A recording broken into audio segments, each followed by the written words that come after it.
Hi சொந்தங்களே, எல்லோரும் எப்படி இருக்கீங்க? நல்லா இருக்கீங்களா? எல்லாருமே நல்லா இருப்பீங்கன்னு நினைக்கிறேன். நாங்கள் ரொம்ப சந்தோஷமாக இருக்கோங்க. சொந்தங்களை இன்றைக்கி நம்ம சேனலில் பார்க்க போகிற வீடியோ பதிவு எப்பவும் போல் நம்ம பாமன் முத்தனை பாறை மீனை வெட்டி பீஸ் போடுறது தாங்க இன்றைக்கி வீடியோ பதிவில் நம்ம பார்க்க போகிறோம்.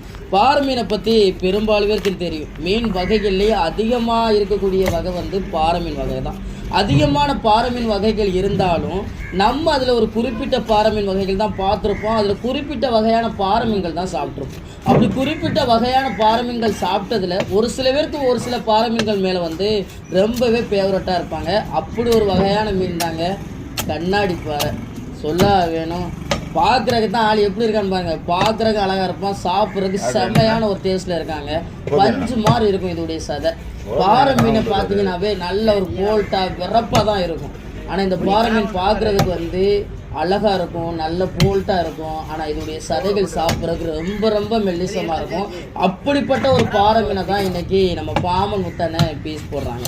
நம்ம பாமன் முத்தனை பீஸ் போடும்போதெல்லாம் பார்த்துருக்கீங்களா? பார்க்குறதுக்கு அவ்வளோ ஒரு அழகாக இருக்குங்க. நம்மளும் இப்படி மீன்களை கொண்டு நம்ம வீட்டில் இருக்கக்கூடிய அருகாமனைகளை வச்சு வெட்டுவோம். ஆனால் வெட்டினா இந்த பீஸை பார்க்கும்போது சாப்பிடணும்னு நம்மளுக்கு தோணுமா? சமைச்சா மட்டும்தான் சாப்பிடணும்னு தோணும். ஆனால் பாமன் முத்தனை மீன் வெட்டினா மட்டும்தான் அந்த துண்டை எடுத்து அப்படியே எடுத்து சாப்பிடணும் போல தோணுங்க. பாறை மீன்களில் சுவை அதிகமாக இருக்கக்கூடிய பாறை மீன் வகைகள் இருக்குது, சுவை குறைவாக இருக்கக்கூடிய பாறை மீன் வகைகளும் இருக்குது. ஆனால் இப்போ வெட்டுறாங்கல்ல கண்ணாடி பாறை, சாப்பிட்றதுக்கு ஒரு செம்மையான ஒரு டேஸ்ட்டில் இருப்பாங்க. நீங்களாம் இந்த கண்ணாடி பாறை மீன் சாப்பிட்ருக்கீங்களா, சாப்பிட்டதில்லையா அப்படிங்கிறத வீடியோக்கில் கமெண்ட் பண்ணுங்கள். எந்த அளவுக்கு இந்த மீனுடைய சுவைகள் இருக்குமோ அதே மாதிரி இந்த மீனுடைய விலைகளும் கொஞ்சம் அதிகமாக தாங்க இருக்குது. ஒரு சுவையான பொருளை வாங்கி சாப்பிடும்போது விலை கொடுக்குறதுல நம்ம குறைஞ்சொன்னும் போயிட மாட்டோம்ல. அப்படி தாங்க இந்த மீனை நம்ம வாங்கி சாப்பிட முடியும். எல்லாராலையும் வாங்கி சாப்பிட முடியுமானா எல்லாராலையும் வாங்கி சாப்பிட முடியும். பணம் செலவழிச்சா வாங்கி சாப்பிட முடியும். சொந்தங்களை சொல்ல மறந்துட்டேன், நம்ம பாமன் முத்தனனும் யூடியூப் சேனல் வச்சுருக்காங்க. அவங்க மீன் வெட்டக்கூடிய வீடியோ பதிவை அவங்க யூடியூப் சேனலில் பகிர்ந்துக்குருவாங்க. அவங்க சேனல் பேர் பாமன் பீஸ் கட்டிங். ஒவ்வொரு நாளும் அவங்க வெட்டக்கூடிய மீன்களை அவங்களுக்கு கிடைக்கிற நேரம் வீடியோ பதிவாக எடுத்து அப்லோடு பண்ணிக்கிட்டு இருக்காங்க.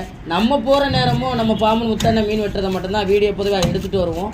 அதை வீடியோ பதிவாக மட்டும் கொடுக்குறதும் இல்லாமல் அந்த மீனை பற்றின ஒரு தகவலும் ஒரு மீனவனாக அவங்கள்ட்ட பகிர்ந்துக்குருவாங்க.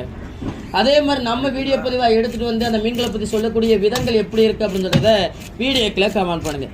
இந்த ஒரு வீடியோ பதிவு உங்களுக்கு பிடிச்சிருந்தா அந்த வீடியோ லைக் பண்ணுங்கள். மறக்காம நம்ம சேனலை சப்போர்ட் பண்ணி சப்ஸ்கிரைப் பண்ணுங்கள். உங்கள் நண்பர்களுக்கு வீடியோ ஷேர் பண்ணி உங்களுடைய ஃபுல் சப்போர்ட்டை நம்ம சேனலுக்கு கொடுங்க. வேறு ஒரு கடன் சார்ந்த தகவல்களாக இருந்தாலும் மீன்கள் சார்ந்த தகவல்களாக இருந்தாலும் நம்ம வீடியோக்கில் கமெண்ட் பண்ணுங்கள். நான் ஒரு மீனவனா கடல் மேலே பிடிச்ச அனுங்களையும் சில மீன்களை பற்றி தெரிஞ்சுக்கிட்ட விஷயங்களையும் உங்களுக்கு வீடியோ மூலமாக பகிர்ந்துக்கிறேன். இந்த ஒரு வீடியோ பதிவு உங்கள் எல்லாருக்கும் பிடிச்சிருக்க நம்பிக்கையோட அடுத்த வீடியோ உங்களை சந்திக்கிறேன். ராமேஸ்வரம் மீனவன். நன்றி. தொடர்ந்து வீடியோ பாருங்கள், என்ஜாய் பண்ணுங்கள்.